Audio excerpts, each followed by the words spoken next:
బిడ్డా, నన్ను హృదయపూర్వకంగా పిలిచిన నీ స్వరం నాకు వినిపించింది. నీ కన్నీళ్లు, నీ బాధలు, నీ నిశ్శబ్ద పోరాటం అన్నీ నాకు తెలుసు. నేనే ఆదిశక్తిని. నీ భయాలను భస్మం చేసే శక్తిని నేనే. నీ జీవితంలో నిలిచిపోయిన ప్రతి అడ్డంకిని తొలగించే దైవ బలము నేనే. ఇప్పటి వరకు నీవు ఎదుర్కొంటున్న కష్టాలు నీ బలాన్ని పెంచడానికి వచ్చిన పరీక్షలు మాత్రమే. ఇక నుంచి నీ జీవితంలో మార్పు ప్రారంభమవుతుంది. నీ ఇంటిలో శాంతి నెలకొంటుంది. నీ చేతిలో ధనం నిలుస్తుంది. నీ ప్రయత్నాలకు విజయం లభిస్తుంది.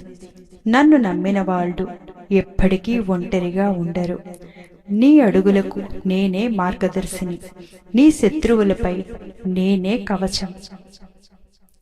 నీ మనస్సులో ఉన్న ఆ కోరిక, చాలా కాలంగా నిన్ను వేధిస్తున్న ఆ సమస్య త్వరలోనే పరిష్కారం